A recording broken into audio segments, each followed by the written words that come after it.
اعوذ باللہ من الشیطان الرجیم بسم اللہ الرحمن الرحیم الحمد للہ الذی لا یبلغ مدحته القائلون ولا يحصي نعماءه العادون ولا يعدي حقه المجتهدون الذي لا يدركه بعد الهمم ولا يناله غوص الفتن الذي ليس لصفته حد محدود ولا نعت موجود ولا وقت معدود ولا وجل ممدود فطر الخلائق بقدرته ونشر الرياح برحمته ووتد بالسحور ميدان أرضه والصلاة والسلام والتحية والإكرام حبيب إله العالمين أبي القاسم محمد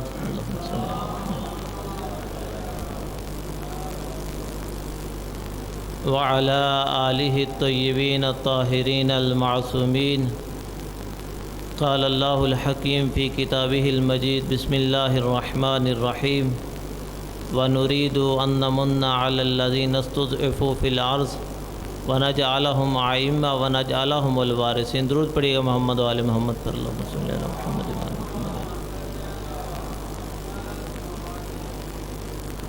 تمام بیماروں کی شفا یابی کے لیے، خصوصاً کرونا اور اس جیسی باقی وبائی بیماریوں سے نجات کے لیے، حاجت مندوں کی حاجات کی برابری کے لیے، بانیان مجلس کے مرحومین کی بخشش اور مغفرت کے لیے، اور سب سے بڑی دعا آقا و مولا امام زمان حجت دورہ کے ظہور میں تعجیل کے لیے بآواز بلند صلوات اللہم صلی علی محمد.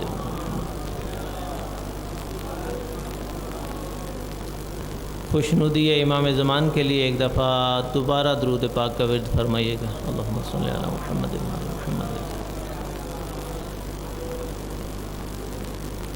عزیزان محترم، موالیان حیدر کرار، آج کی یہ مجلس اعزاء ہمارے بھائی اسجد شاہ صاحب کے طرف سے بپا کی گئی ہے.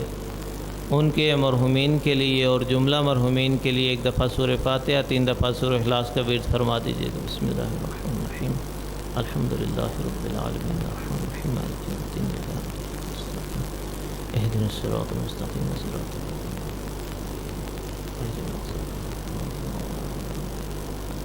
بسم اللہ الرحمن الرحیم بسم اللہ الرحمن الرحیم بسم اللہ الرحمن الرحیم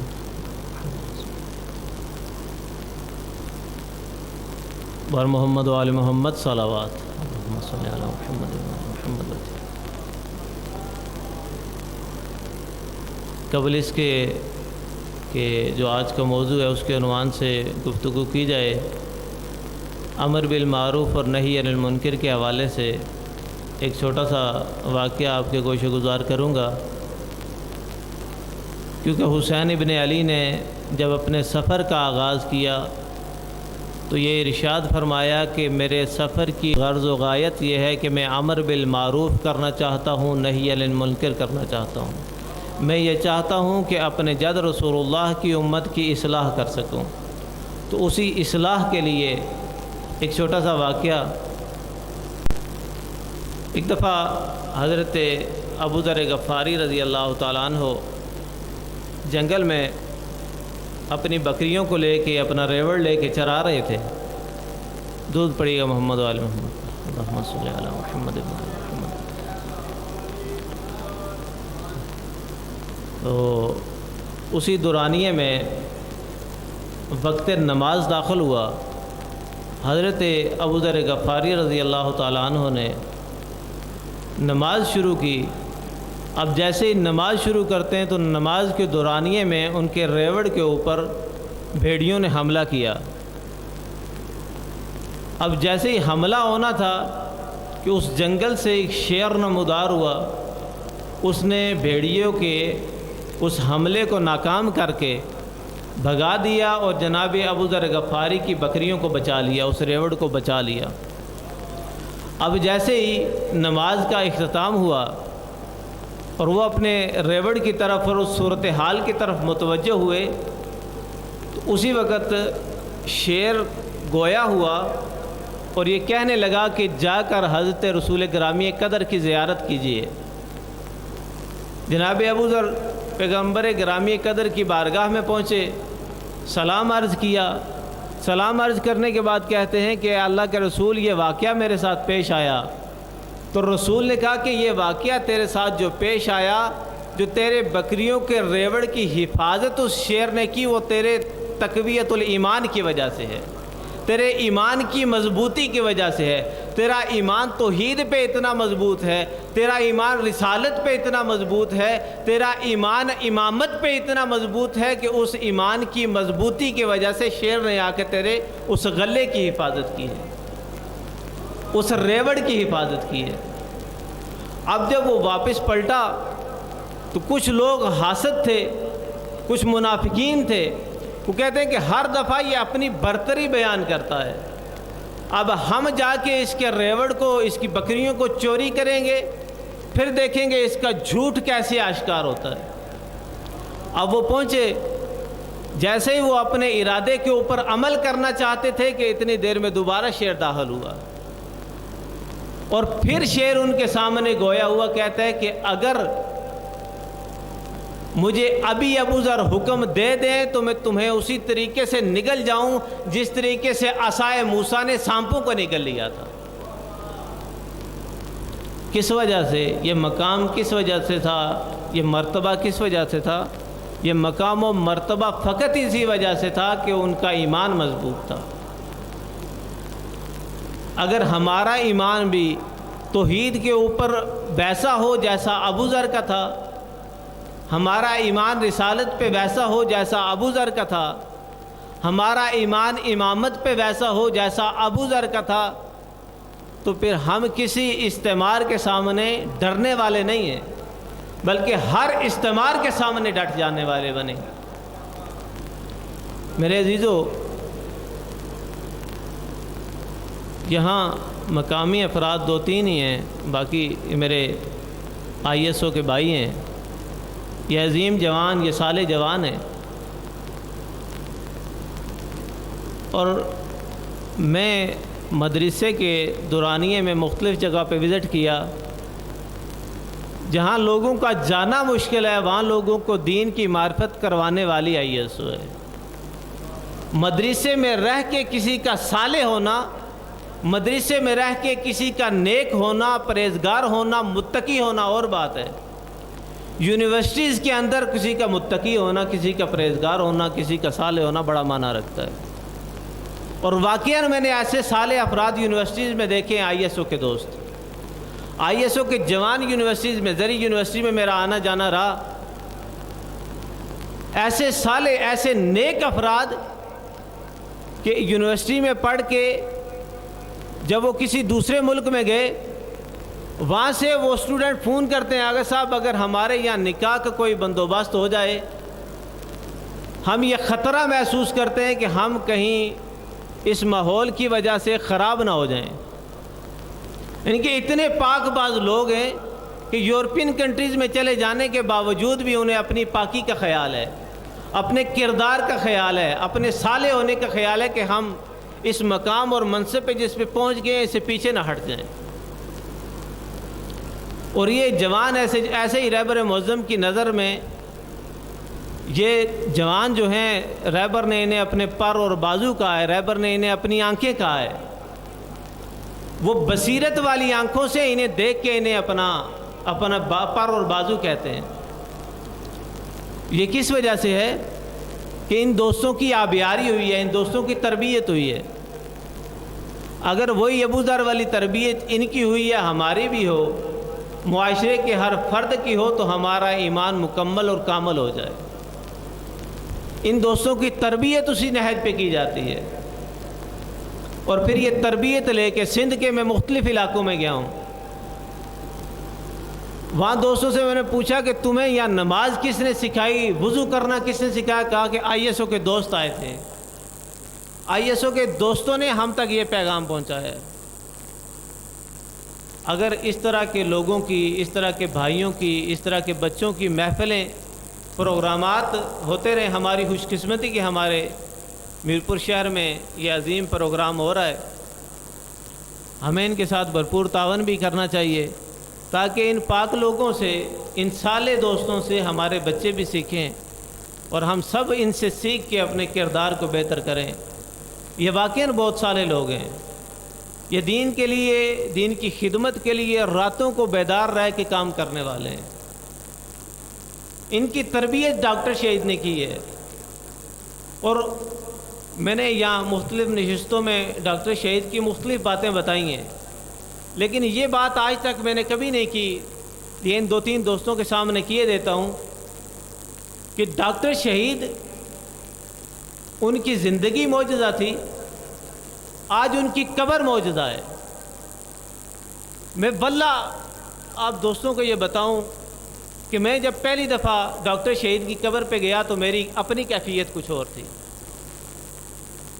وہ ڈاکٹر میں مقناطیسی ایسی صلاحیت ہے کہ جب بندہ ڈاکٹر کے پاس جاتا ہے، بندے کا دماغ صاف ہونا چاہیے، جب بندہ ان کے مرکز کے قریب جاتا ہے تو شہادت کی آرزو لے کے آتا ہے۔ یہ میں اپنی کیفیت بتا رہا ہوں کہ اس صالح ترین بندے کے پاس، ان کی پھوپھی کہتی تھی، میں نے ان کے دوستوں سے سنا ہے، سجاد محکن صاحب سے ان کی ہسٹری کے بارے میں نے سنا کہ ان کی پھوپھی یہ آرزو کرتی تھی، خدایا مجھے صالح اور نیک پرہیزگار عالم بیٹا عطا کر، اور جب ڈاکٹر شہید کی صورت میں انہیں وہ بیٹا ملا تو کہا کہ کئی علماء سے زیادہ صالح یہ میرا بیٹا ہے، بلکہ علماء ساز تو نہ کہوں لیکن شخصیت ساز کہوں۔ ڈاکٹر شہید نے کئی لوگوں کی شخصیت کو نکھار کے، کئی علماء کی شخصیت کو نکھار کے معاشرے کو دیے ہیں۔ آئیے سن، کئی لوگ، کئی علماء ایسے گمنام تھے کہ جنہیں نام دے کے، شخصیت دے کے سامنے لے کے آئی۔ یہ صالح لوگ ہیں۔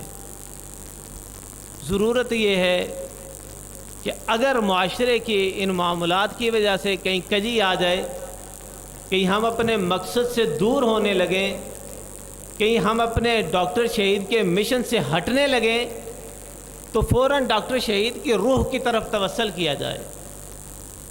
واللہ یہ کہا جاتا ہے کہ شہید زندہ ہے، آپ میری بات کو سن کے، سمجھ کے ڈاکٹر شہید کی قبر کے پاس چلے جائیں، توسل کریں، آپ کو پتہ چلے گا واقعی شہید زندہ ہیں۔ آپ ڈاکٹر شہید کی قبر پہ جا کے جو مانگیں گے ملے گا۔ اپنا کردار بہتر کرنا چاہیں، کردار سازی کرنا چاہیں، کوئی نعمت الہی لینا چاہیں، وہ آپ کو ملے گی۔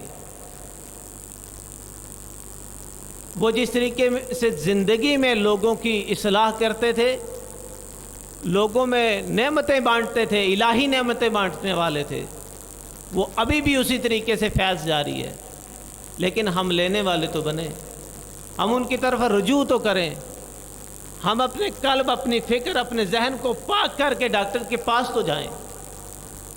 اور واللہ بڑے بڑے علماء کے بارے میں نے سنا، میں یہاں کسی عالم دین کی تعریف سن رہا ہوں، کسی دوسرے مقام پہ جاؤں گا تو لوگ ان کی تعریف کے بجائے تنقید کرنا شروع کریں گے۔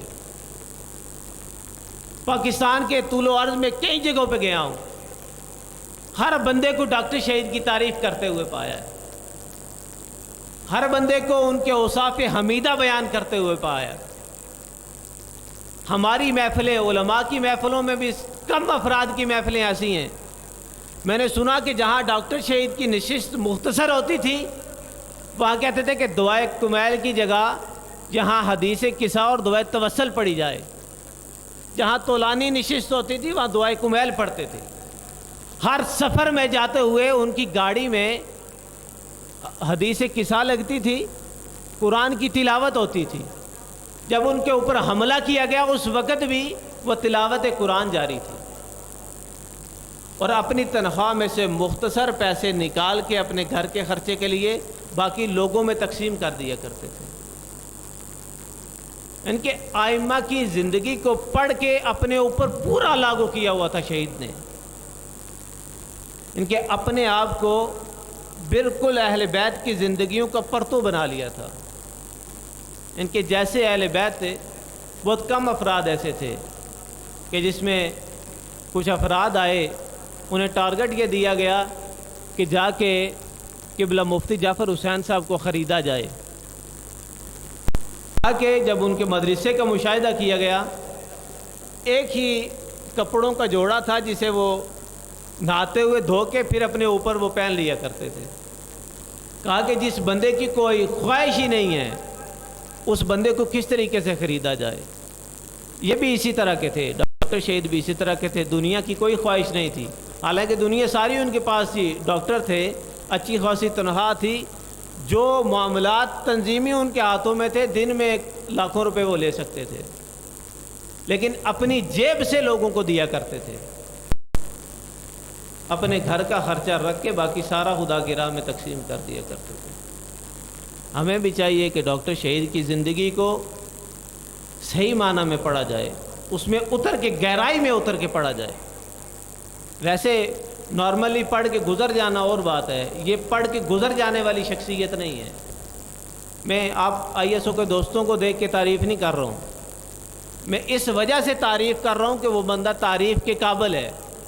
اگر اس بندے کی تعریف کی جائے، جوانوں کے مجمع میں تعریف کی جائے، اس کی شخصیت ایسی ہے کہ جوانوں کی سیرت بدل سکتی ہے، جوانوں کا کردار بدل سکتا ہے۔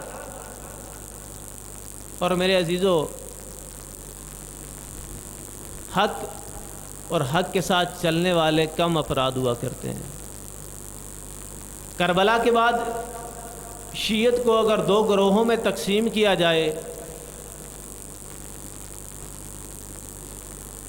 تو وہ دو گروہ اس طریقے سے بنیں گے، ایک کربلا والے شیعہ اور ایک کوفہ والے شیعہ۔ آپ آئی ایس او کے دوست علماء سے، بڑے بڑے علماء سے کسب فیض کرتے رہتے ہیں، ہماری طالبانہ سے گفتگو ہے۔ بہرحال میں یہ بتاؤں کہ شیعت دو طرح کی، ایک کربلا والی شیعہ اور دوسری شیعت وہ شیعت کوفہ والی شیعت ہے۔ اور میں اپنے آپ کو بھی گلٹی محسوس کرتا ہوں، خدا نے ہمیں اتنا عظیم مرکز دیا، اب اس میں سے کوئی ناراض ہوتا ہو تو مقامی دوست ویسے ہی کوئی نہیں ہے، بہرحال اتنا عظیم مرکز ہونے کے باوجود کل جمعے کے خطبے میں ہم یہ دعویٰ کرتے ہیں کہ ہم اہل بیت کے محب ہیں، اہل بیت کے ماننے والے ہیں، ان کے چاہنے والے ہیں، ان کی پیروی کرنے والے ہیں، ان کے شیعہ ہیں۔ شیعہ اہل بیت کا ہو، میں آپ دوستوں سے اگر پوچھوں کہ آپ کو یہ زندگی کس نے دی ہے، آپ کا خالق کون ہے؟ آپ کا میرا خالق فقط خدا ہے، آپ کا میرا رازق خدا ہے، آپ کا اور میرا پالنے والا فقط خدا ہے، اس کے علاوہ نہ کوئی خلق کرنے والا، نہ پالنے والا، نہ رزق دینے والا ہے۔ ہمیں خلق کیا، رزق دیا، ہمیں پال رہا ہے، کس کے صدقے پال رہا ہے؟ خود فرمایا کہ انی ما خلقت سماعا مبنیۃ ولا ارضا مدحیۃ ولا قمرا منیرا ولا شمس مضیٰ ولا فلقا یدور ولا بحرا یجری ولا فلقا یسری الا لمحبت ہؤلاء الخمسۃ الذین هم تحت الکساء، کہ جو کچھ عطا کر رہا ہوں فقط ان 5 ہستیوں کے لیے عطا کر رہا ہوں۔ عطا بھی سب کچھ ان کے صدقے میں ہو، مقام بھی ان کے صدقے، زندگی بھی ان کے صدقے، رزق بھی ان کے صدقے۔ جب سب کچھ ان کے صدقے میں ہو اور پھر بندہ منبر اور محراب پہ کھڑا ہو کے ان کا دفاع نہ کر سکے، ان کے خلاف اٹھنے والے ہاتھوں کو روک نہ سکے، ان کے خلاف بولنے والی زبانوں کو گدی سے کھینچ نہ سکے، یہ کم از کم بیان نہ دے سکے، درود پڑے گا محمد و آل محمد پر۔ میرے بھائی شاعر اہل بیت شبیر الحسن کاظمی صاحب تشریف فرما ہو چکے ہیں، اپنی گفتگو مختصر کروں گا۔ جن کے صدقے میں سب کچھ ملا ہو، جن کی پیروی کا دعویٰ کرتے ہوں، خود اپنے لیے کوئی مسئلہ ہو جلوس نکال کے چوکوں میں پہنچ جائیں، اور اہل بیت کے ناموں پہ اتنی بے حسی ہو کہ بیان بھی نہ جاری کر سکیں، زبان کو حرکت نہ دے سکیں، پھر میں پوچھنا چاہوں گا کہ یہ شیعت کربلا والی شیعت ہے یا کوفہ والی شیعت؟ پھر اگر کسی ظلم پہ خاموش ہو جاؤ، اہل بیت کے ناموں کے اوپر سب کیا جائے خاموش ہو جاؤ، تو پھر شیعہ کہلوانے کا حق حاصل ہے؟ پھر کیا ضرورت ہے اپنے آپ کو شیعہ کہلوانے کی؟ گمنام ہو جاؤ، ظلم کے خلاف نہیں بول سکتا تو علی کا چاہنے والا کیوں ہے؟ جب اپنے کلام کو اہل بیت کی طرف نہیں موڑ سکتے، جب ان کا دفاع نہیں کر سکتے، تو ان کا رزق کیوں کھاتے ہو؟ ان کے نام پہ رزق کیوں کھاتے ہو؟ مر نہ جائے بندہ کہ رزق ان کا کھاتا ہو اور ان کے بارے میں بول نہ سکے۔ جب زبان ان کے صدقے میں ملی ہے تو اپنے لیے گھنٹوں ہم تقریریں کرتے رہیں، اہل بیت کے لیے ایک لفظ نہ کہیں۔ اور اس امام کے بارے میں گفتگو کی گئی، اس لائن نے اس امام کے بارے میں گفتگو کی۔ میں ذرا تعارف کا ایک جملہ بیان کر دوں کہ یہ وہ امام ہے کہ جسے فقط شیعہ اپنا امام نہیں کہتے۔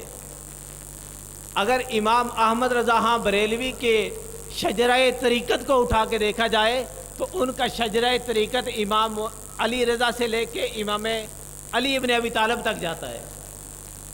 امام علی رضا علیہ السلام کے بعد امام موسیٰ کاظم علیہ السلام ہے۔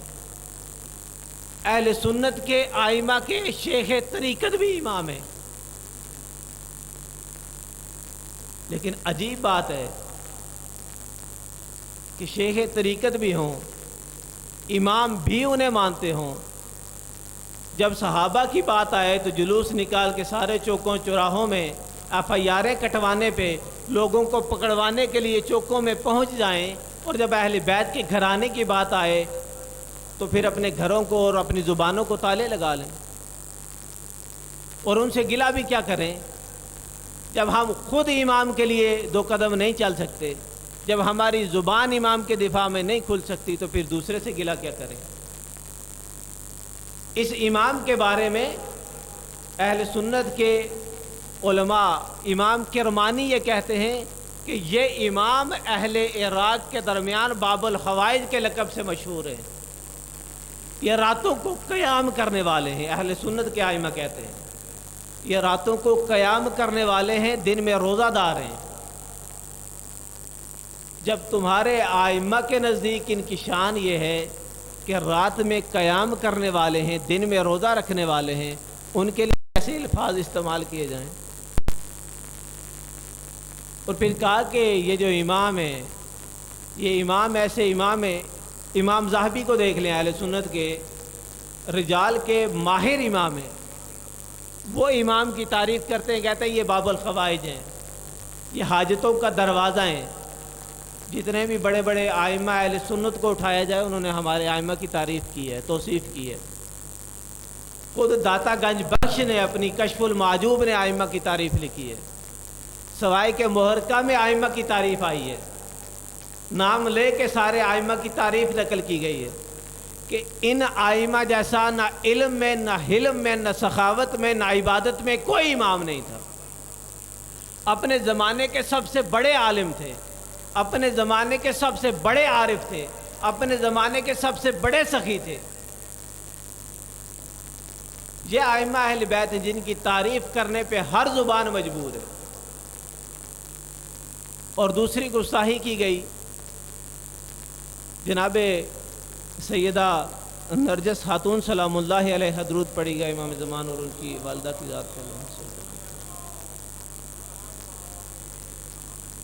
ان کی ذات کے بارے میں توہین امیز الفاظ استعمال کیے گئے۔ آپ دوست اگر بور نہ ہوں، پریشان نہ ہوں تو دو جملے عرض کر دوں۔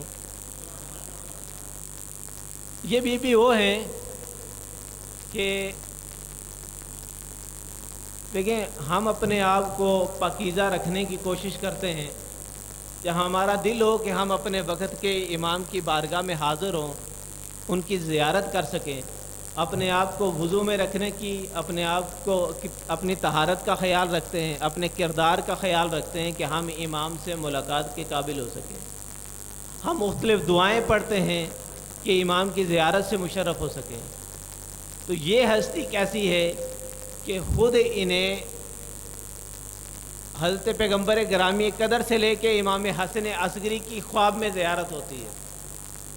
یہ کیسر روم کی پوتی ہیں، اور جب پہلے ان کی شادی کا بندوبست کیا گیا، جیسے ہی ان کا عقد ہونا چاہتا تھا تو اسی دوران ان کے لیے جس بندے کا، جس لڑکے کا انتخاب کیا گیا، ایسا زلزلہ آیا کہ وہ بے ہوش ہو گیا۔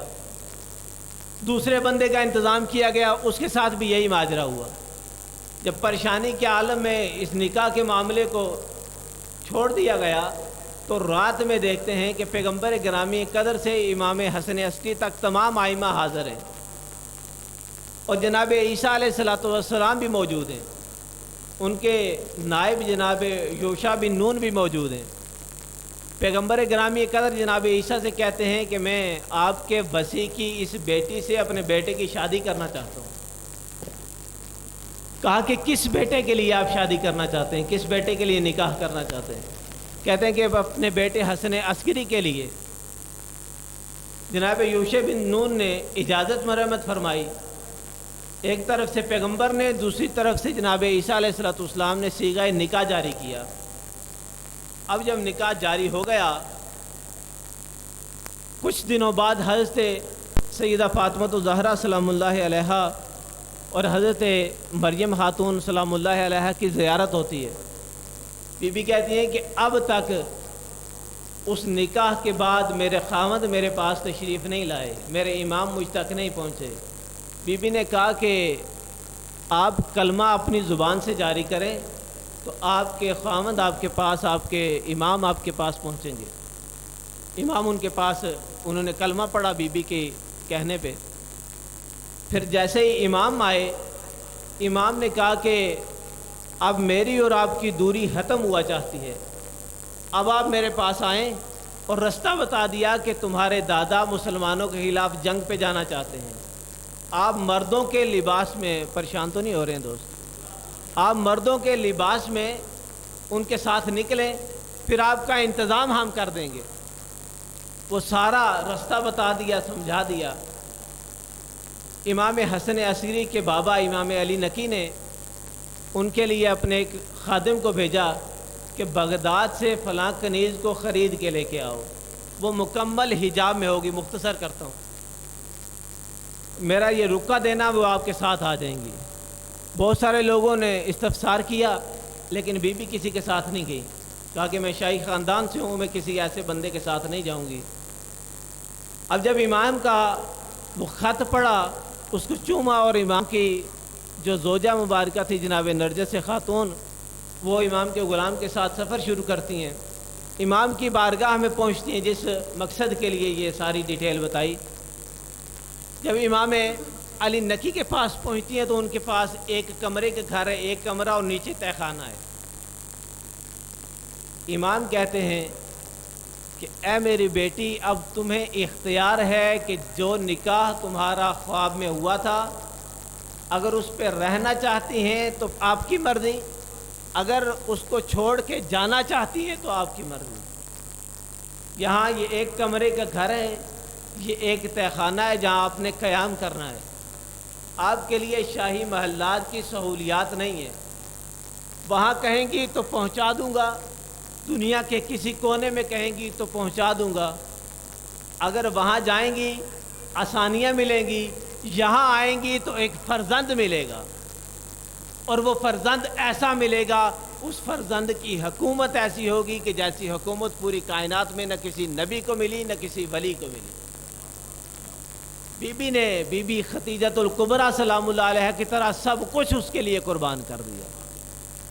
بی بی خدیجہ نے جناب سیدہ فاطمہ الزہرا کے لیے اپنی وہ ساری دولت، اپنا مقام و مرتبہ سب قربان کر دیا، اور بی بی نرجس خاتون نے اپنا تمام سٹیٹس، تمام سہولیات، وہ تخت و تاج قربان کر دیا کہ میں وقت کے امام کی والدہ بننا چاہتی ہوں۔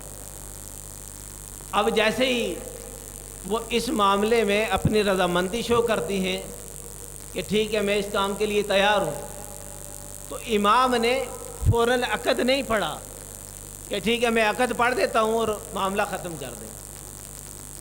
امام نے اپنی ہمشیرہ جناب حکیمہ خاتون کو طلب فرمایا اور کہا کہ آپ کہتی تھی کہ آپ کے بیٹے کے لیے بہو کیسی ہوگی، تو میری بہو آ چکی ہے اور میں آپ کے ذمے یہ لگاتا ہوں کہ میری اس بہو کو فقہ کی تعلیم عطا کرے، حلال و حرام کی تعلیم سے، اس زیور سے آراستہ و پیراستہ کرے میری بہو کو۔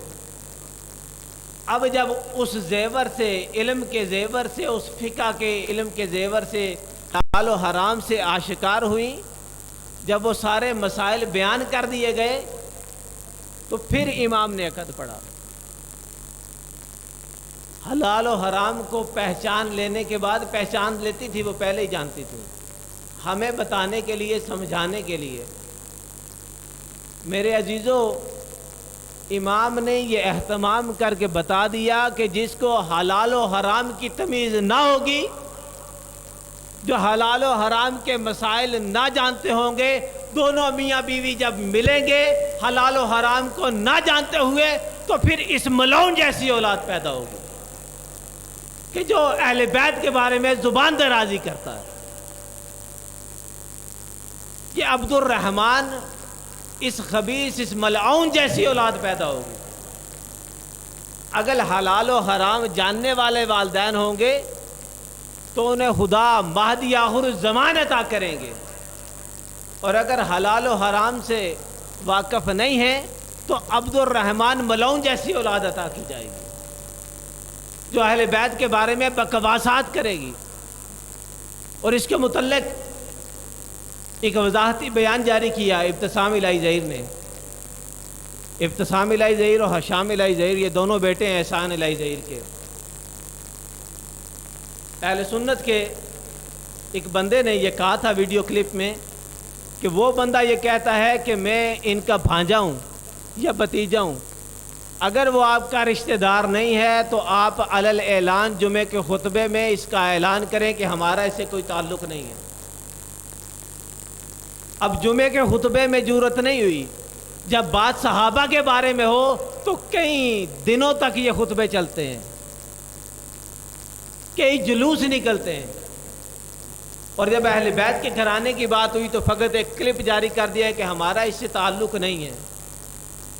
اور پھر اگلا جملہ اس کا یہ تھا حشام الہی ظہیر کا کہ یہ عبد الرحمن جو ہے، اس نے جو زبان اہل بیت کے بارے میں استعمال کی ہے یہ ہمارے گھرانے کی زبان نہیں ہے۔ یہ پھکی وہاں کارآمد ہو سکتی ہے کہ جسے پتہ نہ ہو کہ تمہارا گھرانہ کون سا ہے، جو تمہارے گھرانے کو، جو تمہارے باپ دادا کو جانتا نہ ہو۔ میں نے خود ان کی اہل حدیث کی لائبریری سے احسان الہی ظہیر کی کتاب الشیعہ و سنہ پڑھی ہے۔ واضح الفاظ میں امام زمان کی توہین کرتا ہے۔ پہلے کتاب لکھی بریلویوں کے متعلق، ان کے احمد رضا خان بریلوی اور علماء کی توہین کرتا ہے، ان کے مسلک کی توہین کرتا ہے، برے الفاظ استعمال کرتا ہے، سب کرتا ہے ان کے متعلق۔ اور پھر اہل بیت کے امام زمان کے بارے میں دشنام درازی کرتے ہوئے خبیث یہ کہتا ہے کہ کہاں ہے شیعوں کا امام جو اپنا قرآن لے کے غار میں چلا گیا؟ وہ تمہارا باپ اس طرح کی زبان استعمال کرتا ہے، تم کہتے ہو کہ ہمارے گھرانے کی یہ زبان نہیں ہے۔ یہ گھرانے تمہارے کی زبان ہے اور یہ بندہ بھی تمہارے گھرانے کا ہے، جس کے لیے تم یہ سافٹ کارنر رکھتے ہو، یہ دھیمی گفتگو کرتے ہو۔ بات صحابہ پہ آئے تو جلوس اور لوگوں کی گرفتاریاں، اور پھر کتنے جمعوں پہ خطبے، ساری مسجدوں پہ خطبے، اور جب بات اہل بیت کی آئے تو کسی کی سر پہ پتہ چلتا ہے کہ سر پہ پرندے بیٹھے ہیں، اگر جنبش کریں گے تو اڑ جائیں گے، کانوں پہ جوں تک نہیں رینگتی اہل بیت کے نام پہ۔ یہاں سے سادہ لوگوں کو اندازہ ہو جانا چاہیے کہ جب بات صحابہ کی آتی ہے تو میدان میں آ جاتے ہیں، جب بات اہل بیت کی آتی ہے تو گھروں میں چھپ جاتے ہیں، اور پھر کہتے ہیں کہ ہم صحابہ کو بھی مانتے ہیں، اہل بیت کو بھی مانتے ہیں۔ پھر یہ تمہارا دعویٰ بغیر دلیل کے ہے۔ معلوم ہوا کہ جو اہل بیت کے مقابلے میں آئے تم لوگ انہیں مانتے ہو، صحابہ کو بھی نہیں مانتے۔ نہ صحابہ کو مانتے ہو نہ اہل بیت کو مانتے ہو. ایسے لوگوں کے لیے کوئی قانون بننے چاہیے. قانون بنے ہوئے ہیں لیکن ان کے اوپر امپلیمنٹ ہونا چاہیے. وہ ہوگا کیسے؟ جیسے ہم نکلیں گے، جہاں ہم میں سے کوئی بندہ اس کاز کے لیے، اس مشن کے لیے نکلنا گوارا نہ کرے تو پھر اس شیعت پہ فاتحہ پڑھ دینی چاہیے. فقط اس شیعت پہ نہیں، ہر اس مرکز پہ فاتحہ پڑھ دینی چاہیے کہ جہاں سے یہ آواز بلند نہ ہو. کسی کو باتیں بری لگیں یا اچھی لگیں،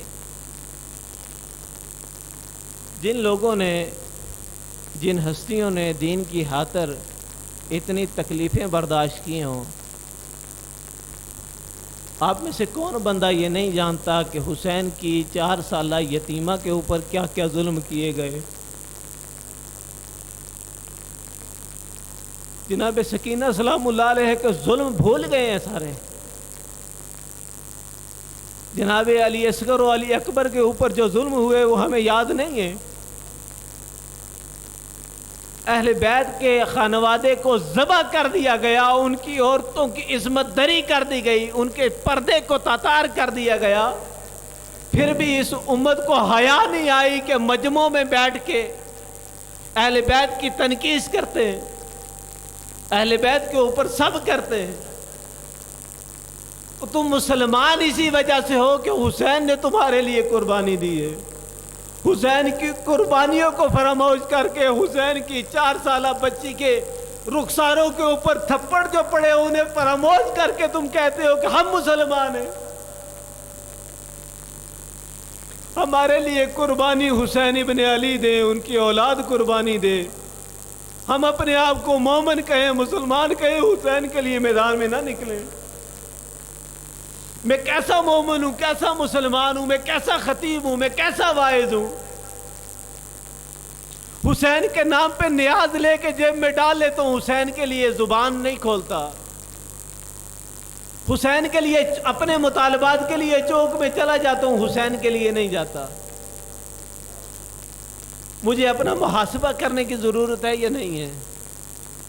مجھے حسین کی 4 سالہ بیٹی پہ رونے سے پہلے اپنے اوپر رونا چاہیے کہ مولا میں کس مقام پہ کھڑا ہوں کہ آپ کی بارگاہ میں میرے آنسو بھی شاید قبول نہیں ہیں،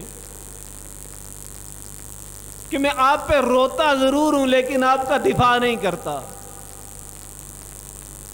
میں اس لیے دفاع نہیں کرتا کہ شاید کوئی آفیسر ناراض ہو جائے، شاید میرے لیے کوئی مشکل بن جائے. مشکل موسیٰ کاظم سے زیادہ کسی کے لیے بنی ہے؟ اپنے بچوں اور بچیوں کو دور کر کے قید میں امام ہے. کس کے لیے امام قید ہیں؟ ہمارے لیے امام قید کی صحبتیں برداشت کرتے اور ہم امام کے لیے زبان بھی نہیں کھول سکتے. کیا مصائب پڑھوں میں، کیا گریہ کروں، کیا آپ گریہ کریں گے؟ ہمارا یہ گریہ حسین کو پہنچے گا؟ ہمارا یہ گریہ وہی گریہ ہوگا کہ جس کے لیے کہا گیا تھا کہ ایک آنسو بھی رخساروں پہ بہہ جائے تو اس کے لیے جنت ہے.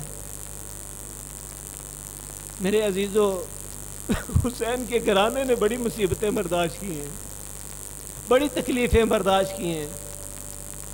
4 سال کی بچی دین کے لیے تماچے کھاتی رہی، میرے لیے، آپ کے لیے کھاتی رہی. حسین کی وہ بیٹی وہ جنگلوں میں سفر کرتی رہی، ہمارے لیے کرتی رہی. اس کا بھائی علی ابن موسیٰ رضا دین کے لیے نکلے تھے. بی بی نے تکلیفیں دین کے لیے برداشت کی ہیں اور ہم دین کے لیے، دین کے نام پہ پیسے جیبوں میں ڈالیں اور دین کے لیے کام نہ کریں. خدا کی بارگاہ میں دعا یہی ہے کہ خدا ہمیں اہل بیت کی حقیقی معرفت عطا فرمائے، ہمارے اوپر جو ذمہ داریاں ہیں انہیں سمجھ کے راہی حسین بننے کی توفیق عطا فرمائے. پروردگار عالم ہمیں حسین ابن علی کے لیے اپنے شب و روز کو گزارنے کی، ان کی ناموس کا دفاع کرنے کی توفیق عطا فرمائے. وما علینا الا البلاغ.